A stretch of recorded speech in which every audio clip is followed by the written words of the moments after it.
Bismillahirrahmanirrahim. Assalamualaikum warahmatullahi wabarakatuh. Selamat pagi anak-anakku. Apa kabar kalian semua? Semoga kita selalu dalam keadaan sehat walafiat. Amin ya Allah ya Rabbal alamin. Nah, pada kesempatan kali ini kalian berjumpa lagi dengan Ibu dalam mata pelajaran Akidah Akhlak, di mana pada kesempatan kali ini kita tidak dapat bertatap muka secara langsung. Maka dari itu Ibu membuat video pembelajaran ini untuk kalian pelajari di rumah masing-masing. Nah, Ibu harapkan sebelum kalian menyimak video pembelajarannya, kalian berdoa dulu di dalam hati kalian agar setiap apa yang kita lakukan diberkahi oleh Allah Subhanahu wa Ta'ala. Nah, minggu lalu kita telah membahas tentang adab terhadap orang tua dan guru, dan pada kesempatan kali ini kita akan membahas tentang pengertian mukjizat dan kejadian-kejadian luar biasa lainnya, yaitu karomah, irhas, dan maunah. Sebelum Ibu menjelaskan materinya, Ibu akan menampilkan sebuah video. Nah, harap disimak baik-baik ya nak. Kejahatan Fir'aun semakin menjadi-jadi. Para pengikut Nabi Musa disiksa agar menjadi sesat dan mengikuti kembali perintah Fir'aun. Istri Fir'aun yang dulu merupakan ibu angkat Nabi Musa turut mengikuti ajaran Nabi Musa. Dan ketika Fir'aun mengetahui hal tersebut, Fir'aun langsung menyiksa Asia, istrinya sendiri, hingga meninggal dunia. Nabi Musa kemudian berdoa agar Allah memberi azab kepada Fir'aun dan para pengikutnya. Dengan segera, negeri Mesir dilanda kemarau panjang, sehingga tanaman gandum milik kerajaan Fir'aun pun gagal panen. Banyak pepohonan dan hewan ternak yang mati, disusul badai yang merobohkan rumah-rumah mereka, dan wabah penyakit melanda di mana-mana. Dalam keadaan demikian, para utusan Fir'aun mendatangi Nabi Musa agar berdoa kepada Allah untuk mencabut azab itu. Nabi Musa akan bersedia berdoa jika Fir'aun berjanji membiarkan kaum Bani Israel pergi dari Mesir bersama Musa. Namun setelah azab itu berhenti dan keadaan menjadi normal, Fir'aun malah mengingkari janjinya. Kaum Bani Israel yang menjadi buruh, budak, dan sebagainya tetap diperintahkan untuk bekerja paksa di Mesir, dan para pengikut Nabi Musa masih banyak yang disiksa. Kemudian datanglah wahyu dari Allah agar Musa mengajak kaumnya pergi meninggalkan Mesir. Mereka berangkat secara diam-diam di malam hari agar tidak diketahui oleh Fir'aun. Namun pada akhirnya Fir'aun tetap mengetahuinya. Fir'aun dan ribuan bala tentaranya segera menyusul rombongan Nabi Musa. Ketika rombongan Nabi Musa telah sampai di tepi Laut Merah, mereka tidak dapat melanjutkan perjalanan karena terhalang oleh lautan. Para pengikut Nabi Musa menjadi panik karena Fir'aun bersama bala tentaranya dari kejauhan sudah tampak bersiap akan membunuh mereka semua. Jangan takut, Allah Subhanahu wa Ta'ala bersama kita, kata Nabi Musa sambil memukulkan tongkatnya ke laut. Seketika itu juga Laut Merah terbelah dan memberikan jalan kepada Nabi Musa beserta kaumnya. Para pengikut Nabi Musa segera berjalan di tengah-tengah laut yang terbelah itu. Setelah mereka sampai di daratan seberang, Fir'aun tiba dan menyusul mereka melalui jalan di laut yang terbelah itu. Namun ketika Fir'aun dan para pengikutnya sampai di tengah-tengah, mendadak laut yang terbelah itu menutup kembali. Tenggelamlah Fir'aun dan para bala tentaranya yang berjumlah ribuan itu. Semua binasa tanpa tersisa. Sesudah selamat dari kejaran Fir'aun, Musa dan pengikutnya meneruskan perjalanan.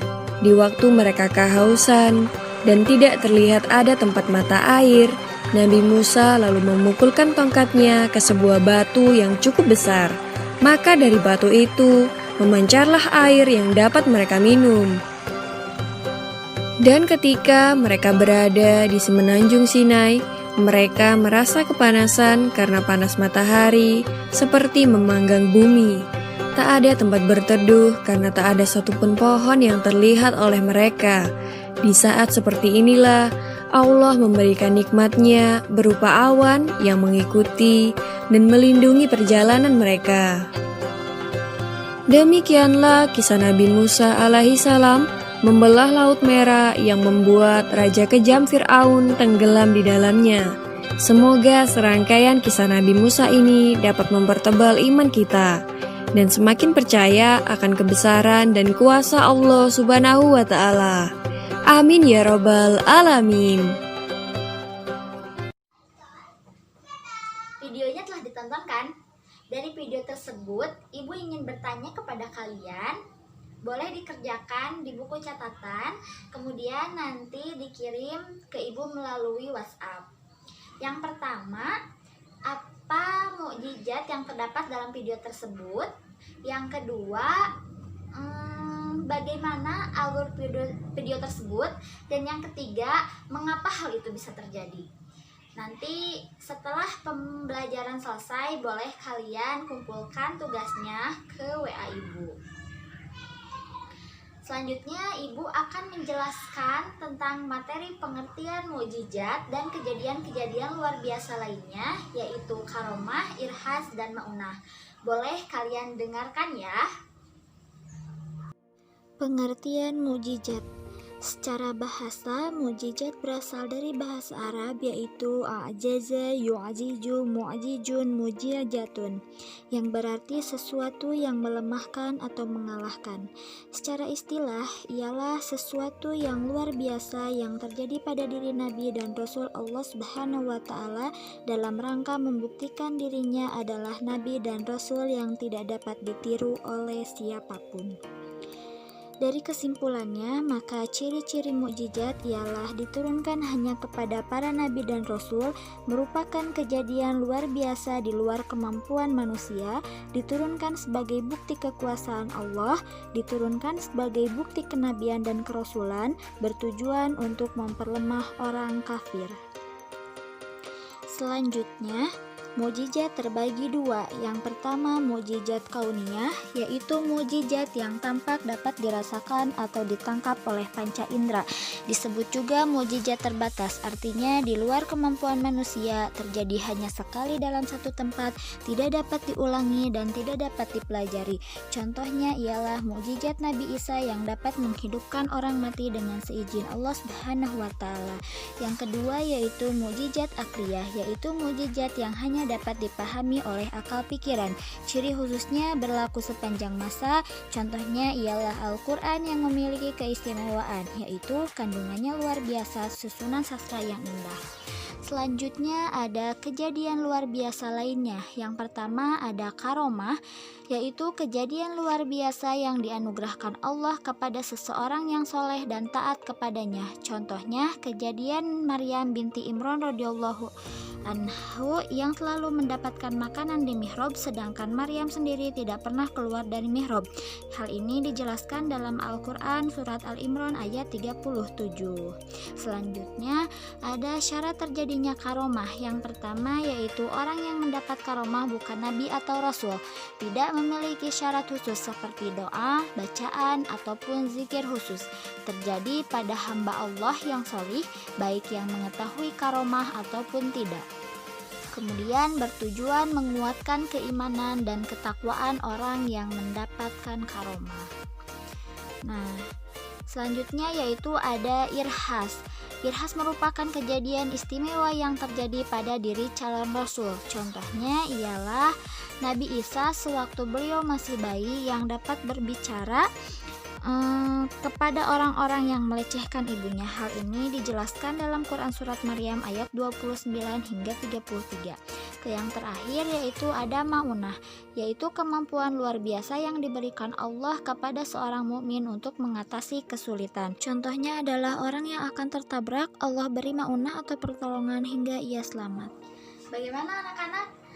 Materi tentang pengertian mukjizat dan kejadian-kejadian luar biasa lainnya telah jelas ya Ibu sampaikan.